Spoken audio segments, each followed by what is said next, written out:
Hello, how's everybody doing? This is Dwayne Dasher again with High Ground Financial Freedom CEO, and I'm bringing today my brother Mikhail William, who I served in the Army with. And Mikhail, the listeners and the viewers about yourself. Uh, First off, thanks again for having me. My name is Mikhail Williams. I served in the military 24 years. I retired as a staff sergeant. I'm currently married to my wonderful wife, Monica. Between us, we have 5 kids. I have two wonderful daughters, Mia and Haley, and she has three herself. Um, Manuela, Dimitri, and Devon. And I am delightful to be here. And yeah, I can't wait to kind of let the listeners know a little bit more about me. Excellent. Thank you for the sharing. And so we're gonna get right into it. I will say, working with you, you were by far one of the best supply personnel that I ever worked with. You really started setting the tone. When you talk about the military and you talk about different MOSs, and you hear the term, king of battle, you started really showing me what that really meant from a support standpoint. Definitely not taking nothing away from field artillery, because field artillery is the king of battle. We bring to the table. But when you look at the support elements, your 92 series, your cooks, your service personnel, your S1s, 92 whatever, those people are always grinding, whether it's in the field or whether it's in garrison. They're always moving and shaking. And if you ever outrun or your maneuver ever gets too far in front of your support elements, it's over. It's a wrap. So I would say you played a pivotal part of my career of helping me understand what support elements do, because you never see any movies about the support elements. It's usually your combat arms. But as I continue to progress in the military, I realize what support elements really do and what they bring to the table. I'm not going to say they're the true king of battle, because I'm sure a lot of people get upset about that. But without the support elements, it's a wrap for any military. Okay. So I just wanted to just throw that tidbit in there. So appreciate what you did. Appreciate your support. Appreciate Thank you. the I service appreciate those. to our country. 24 years is a long time, man. So definitely appreciate that. So let's get into some Q&A. Um, During that time while you were in reflecting on a particularly difficult time, share that with us. I mean, looking back on my military career, there was a multitude of times where to myself, felt like I had a one thing would happen, and I thought that that was just the break of my career, that my career's over. Whether it was being deployed downrange, being in a hairy situation, or dealing with situations on the garrison side, and I ran into a situation that I really thought at that point my career is over. And I had just gotten off the trail.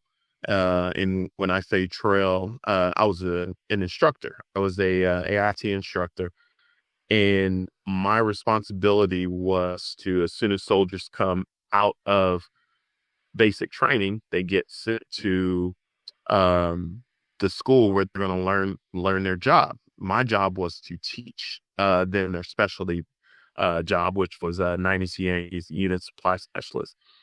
At that point in time, I came across, I think I trained during my tour, I trained almost 930 plus soldiers, if I can Wow. remember correctly. That number stayed in my head.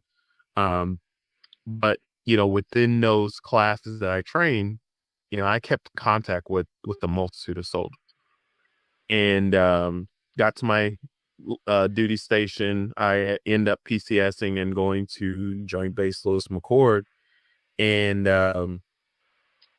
I got stationed with, I want to say, probably about 9 plus of my soldiers that I had actually trained. At that point in my career, it felt great. It did. It felt great because I knew that these soldiers were ready. I knew, because I knew that I played an intricate part of teaching them and training them. So getting back into the garrison mindset out of the, being off the trail, um, I started having trying to get to know more and more soldiers. And at that point in time, I end up getting picked up for Sergeant First Clerks also. And that was probably, to me, I kept telling myself that's the highlight of my career, being picked up for Sergeant First Class. It was great. Um, but I also kept telling myself, just because you're on top doesn't mean you can't get knocked back down. And I started, I try to get to know a lot of the people of the unit. I was in a brand new unit. I mean, it's a brand new unit that was getting set up. So only people I knew in the unit were really the soldiers that I trained. Um, you know, Long story short, I got into a situation, a fraternization situation, to where I ended up at a party and didn't know anyone at the party at the time. I mean, even the knockbench officer that took me to the party decided that, I really didn't hardly know him. I knew him, 2 weeks? I'd been in the unit maybe 3, so I knew him 2 weeks. Well, once I got to the party, I started dancing familiar faces, and those familiar faces were soldiers that I had actually, that were in my unit that were serving underneath me. So that in the army, the way it is, that's considered, being someplace where your subordinates are hanging out with your subordinates, and then our unit wasn't invited to that event. That turns into fraternization, firearms standpoint. Um, so for me, I decided that I got to get out. I need to leave. So I drove with him, and there were some things that happened at the party that were against a lot of the morals that I stood for in the military, and illegal drugs, some things like adultery, stuff like that. And I just, I was ready to go. But so I hung out outside a little bit 'cause I didn't have a ride. I didn't really have anyone I could call so come pick me up. And that was before Uber, so I couldn't even call Uber. So at that moment, I just decided to kind of hang out, and just I kind of um what's the word? I kind of left everybody alone, not to, some of my toes just came up to me and tried to talk to me and stuff. And I keep it cordial. Um, Long story short, I ended up leaving the party, and a couple days went went went by, and I got a call from Sergeant Major, or not my Sergeant Major, my sergeant, hey, I need you coming off. So got to his office, and he said that, we had your house this yesterday, and some, hope soldiers got taught. But okay, I knew it wasn't me. I'm wondering, I'm thinking like, need to assess this, one of my soldiers, about one of my soldiers. No, he was calling me like, that the soldiers that had popped pot said that, oh, well, I was at the party smoking with it.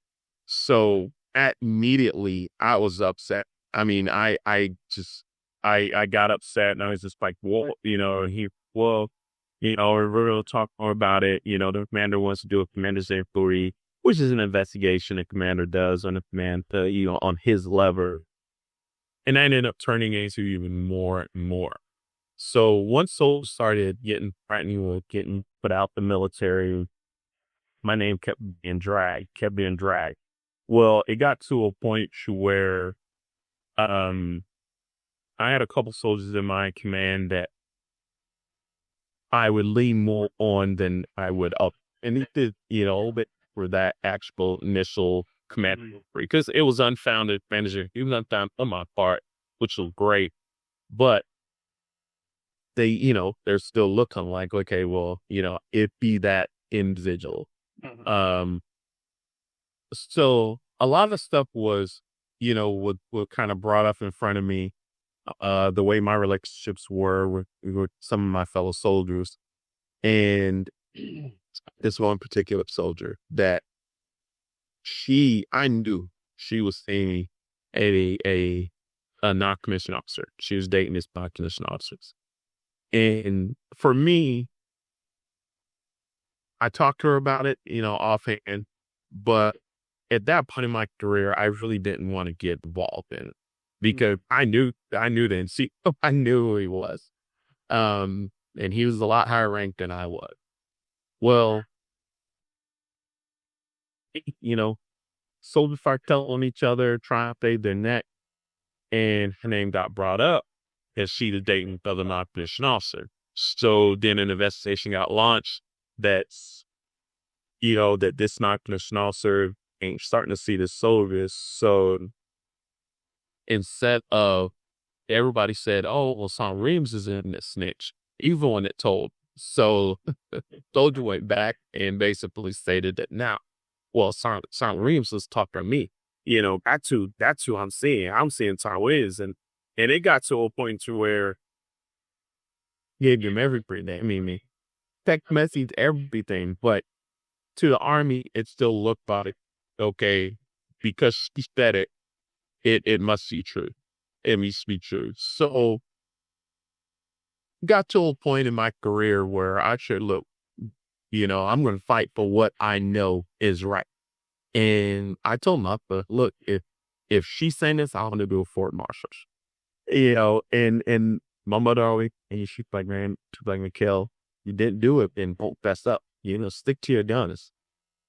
And through all that, my wife didn't believe anything, took his kid, packed up in the middle of the day. She and even me.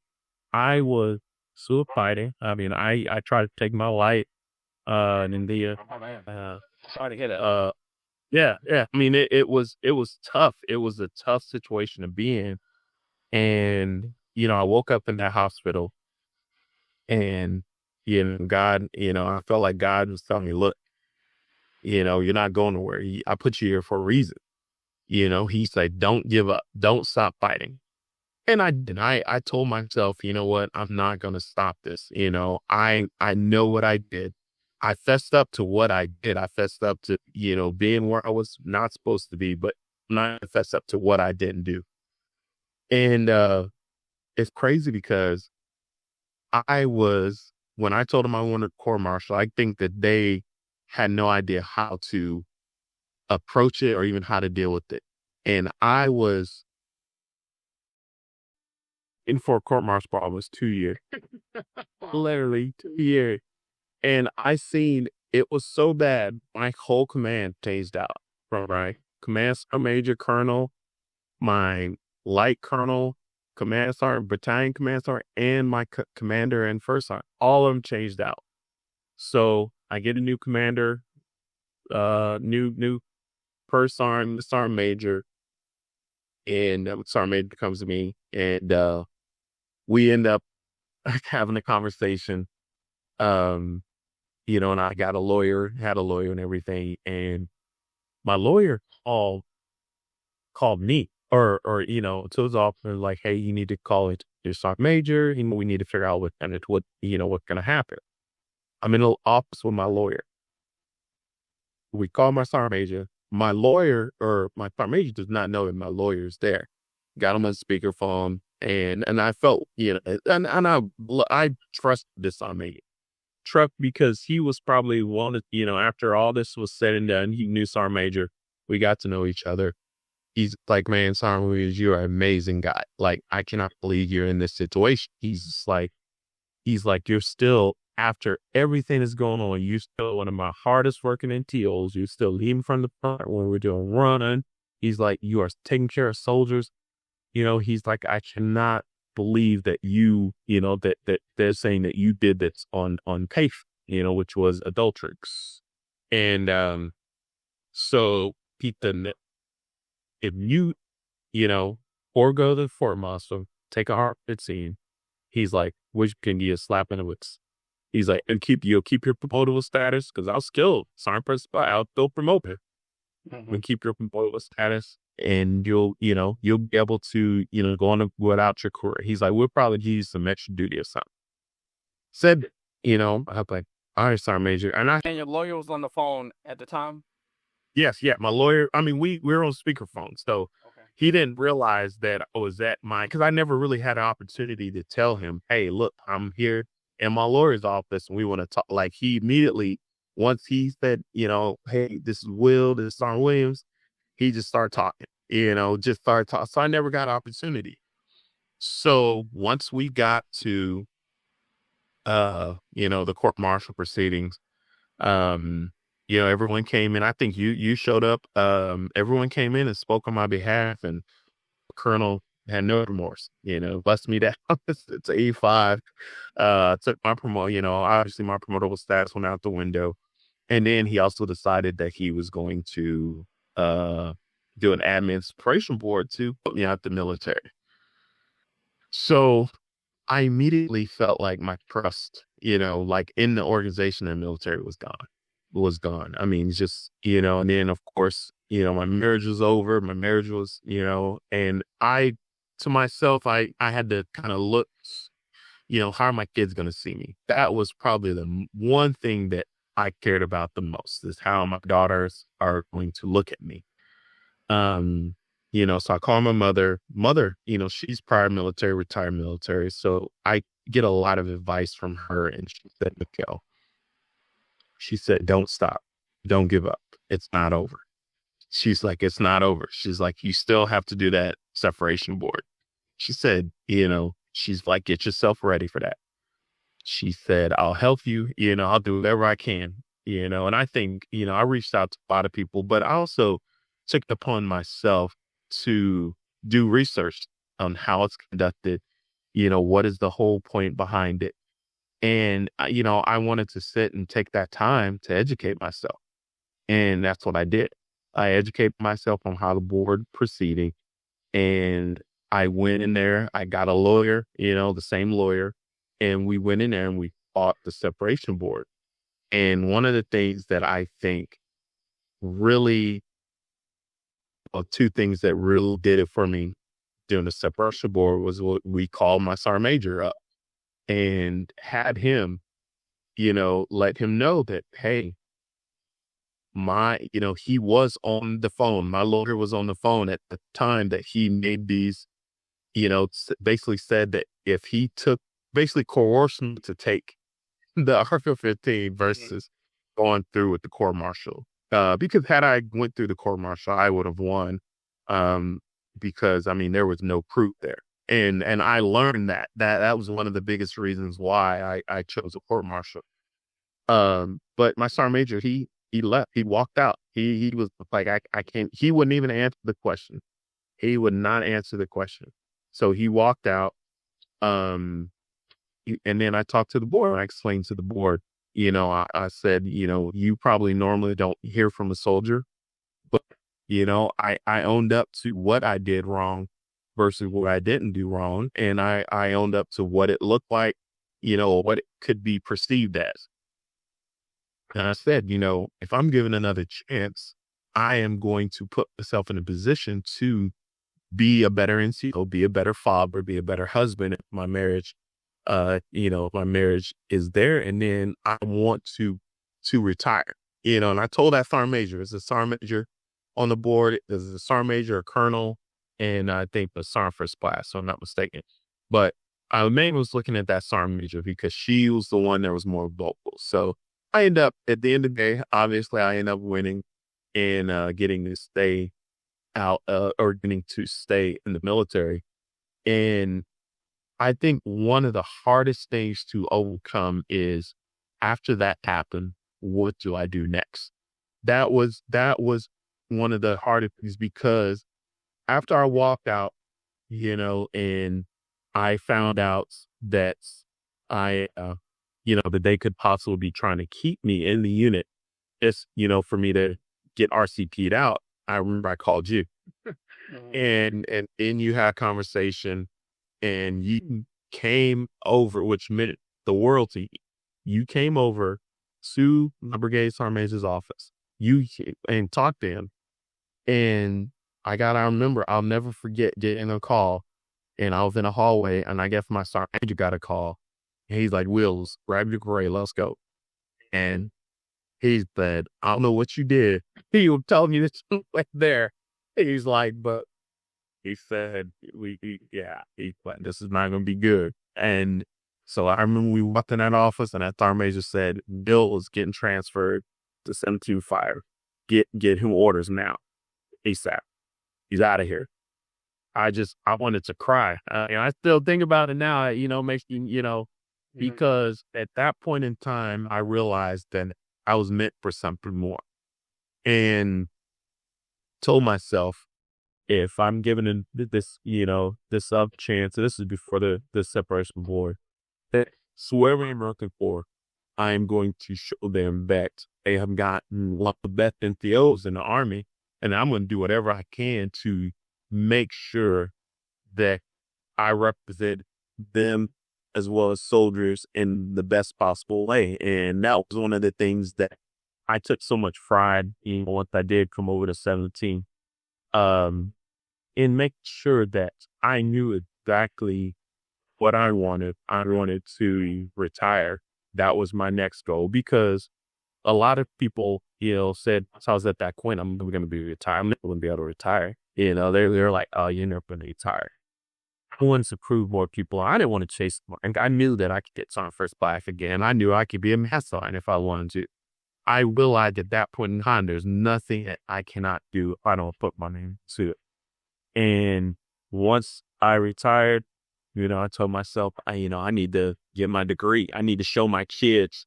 That was the most important thing, is to show my kid that no matter what happened in your life, good, bad, you can overcome it. You put your mind to it. You just have to sit down and realize that it's not the end of the world. You're still here. You're still breathing.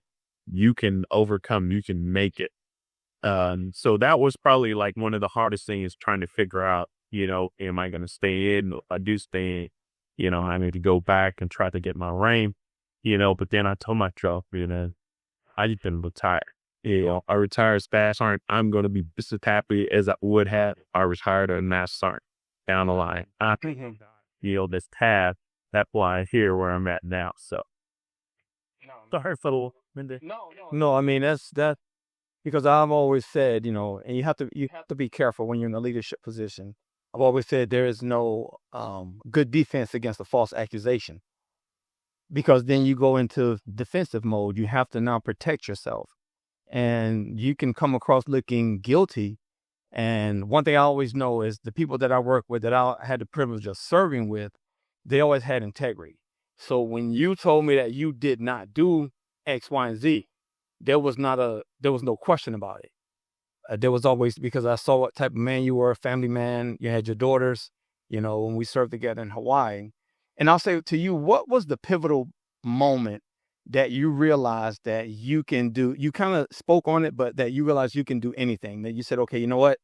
I need to continue to fight. What was that moment? I'm gonna say when I got off the phone, I talked to my mother and she said, Kel, she said, look at everything that you've done so far. Look at everything you accomplished so far. I sent her photos of my lovely book.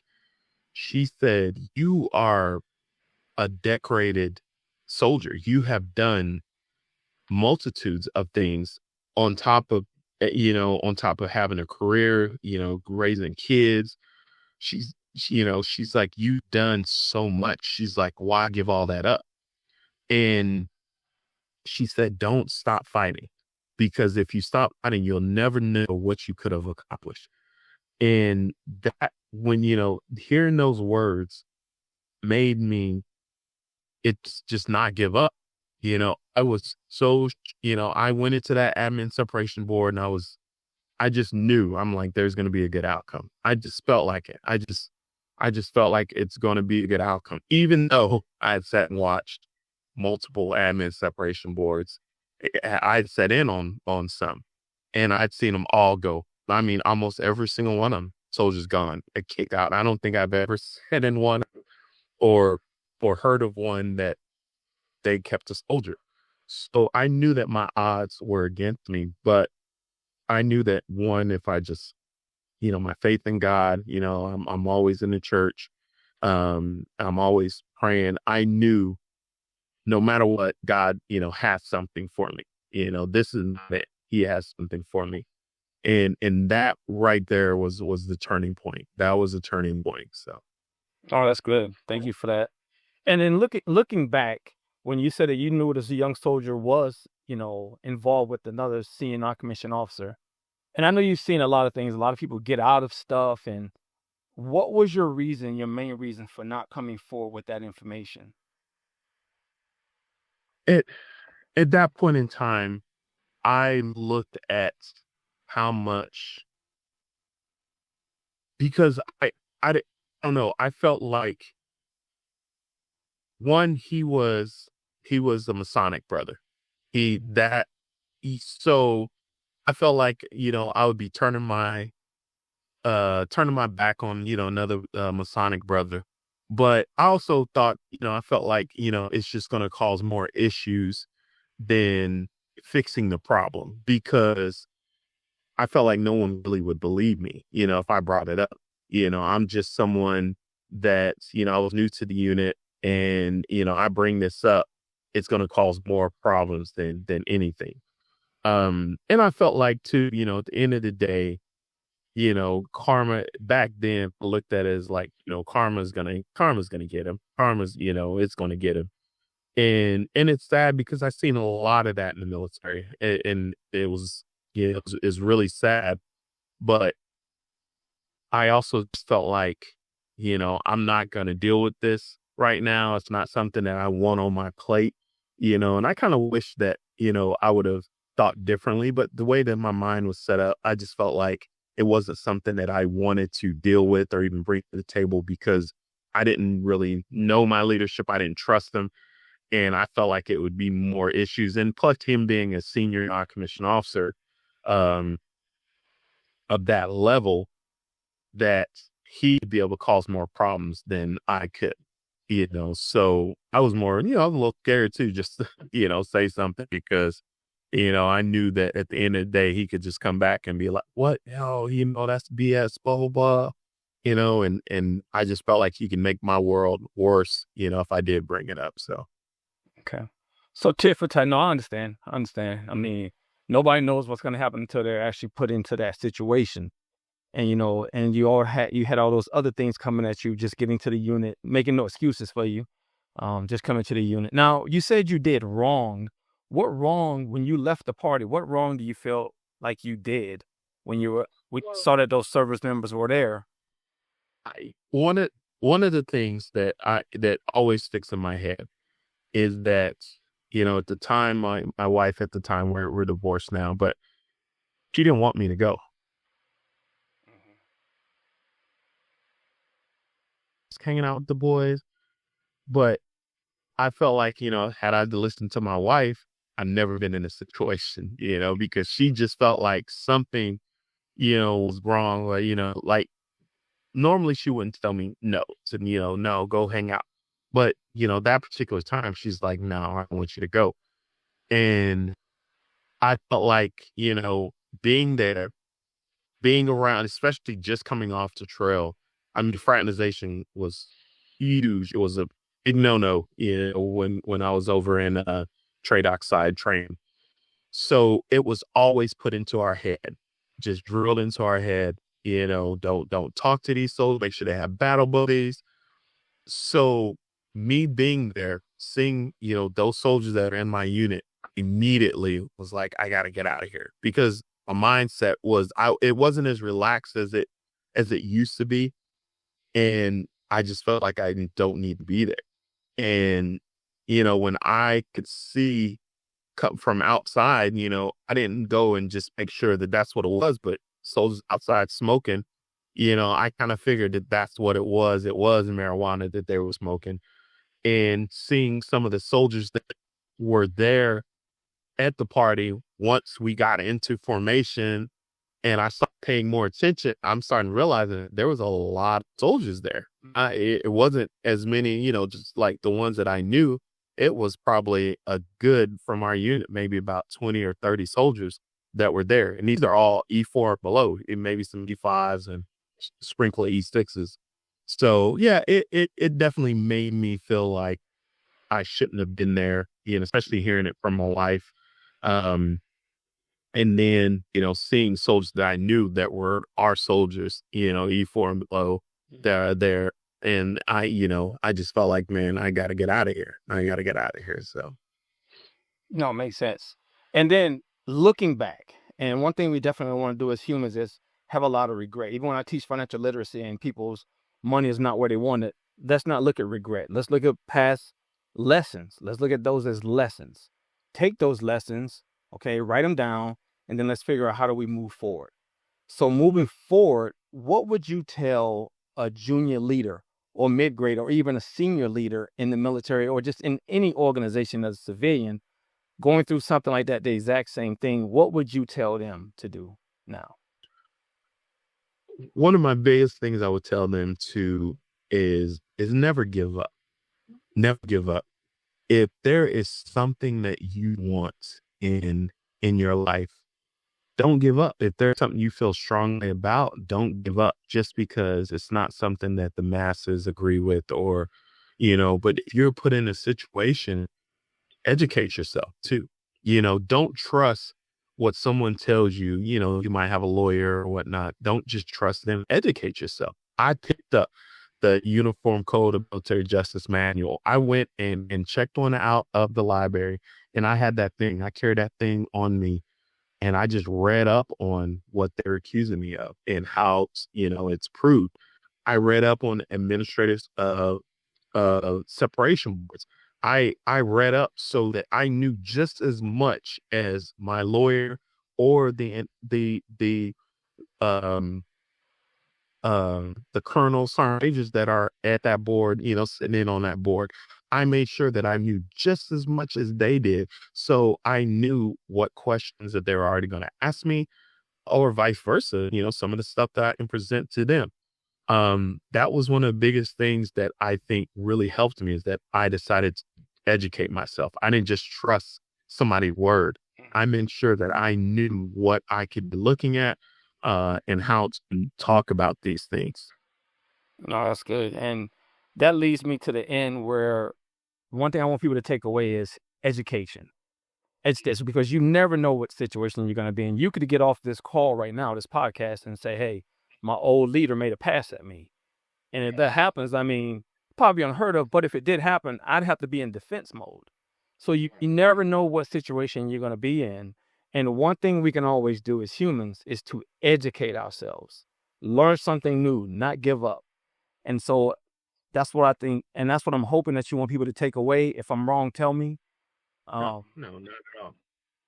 Not okay. at all. And then what, Yeah. and I don't want to speak for you. So what else would you like people to take away from this about you? I mean, the biggest thing is that everyone goes through diversity. Everyone has issues, just because a picture is painted a certain way doesn't mean that that is what it is. You got to look at things through different lenses. And that's one of the things I learned in the military, is to, one, not take things serious, so serious. But also look at things, look at something, somebody presents something to me, or tries to, ask me to do something. Like, I'm looking at it through so many different lenses, and I'm also trying to look at it through their eyes too.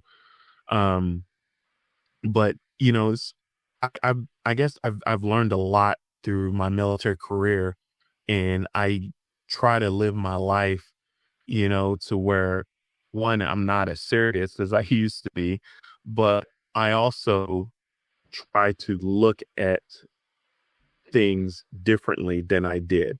I don't automatically think everybody's out to get me, but I also don't trust as easy either. I feel like, there's things that happen and people try to, um, what am I trying to say? I don't mean to kind of ramble on. You're I fine. just feel like, yeah, I just feel like me as an individual, I've grown so much, from my younger self. And I'm proud of myself. I'm proud of the person that I've become, and what I've been through. And I would tell somebody, don't give up, never give up. That's the biggest. Just when you think it's just, there's no way to fix it, believe it or not, there's a way. God makes a way. I love that. And so for the listeners and for the viewers, takeaway, do not give up. Whatever the situation, whether it's finances, whether it's false accusation, whatever challenge that you're going through, don't give up. Push through. And also reach out for help. Mikhail, I think you went through a lot and you reached out to your mother, you reached out to other leaders, you reached out to people that you trusted. And because you can't do it by yourself. We have a community, lean on the community, talk to people, and get some help. So, brother, I thank you for your time. Thank you for sharing. Thank you for being very transparent because I know that's really hard to talk about because, like you said, all of the things you saw, it could have ended really bad. And when you're hit with a false accusation, your mind goes into survival mode. You start to shut down and you start to go into protection mode, trying to make sure that you survive whatever these words are that people are saying about you. So kudos to you for fighting, carrying that UCMJ manual, leaning in, not giving up. So good for you. That's all. I And definitely appreciate you. and I just want to say one more thing, since we got the listeners, one of the biggest things, and you, you have always been that, this is to all of our soldiers and people that might not know you through your career. Um, when I first met you, you were more of a father figure to all of us. You wanted us to be the best. And you saw something in each and every one of us. I mean, to a point to where you knew, you wanted to prepare us not just for life, but to survive. We were getting ready to go overseas, and that was one of your biggest things. Is like, look, I want to bring every single one of y'all back. This is my mission. And I just got to give you kudos because you were an inspiration to us all, whether or not it's just the way that you carried yourself or the way that you ensured that we carried ourselves, representing not just you, but, our unit as a whole. And I just want to say thank you for always being that person that, that somebody can count on. Because there's very few people that I still keep in contact in the military.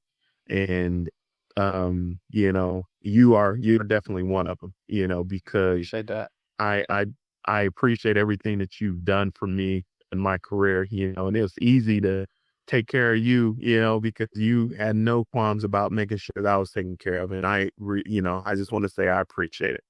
No, thank you for that. And it was always a privilege. I mean, you have to look at everybody as a whole.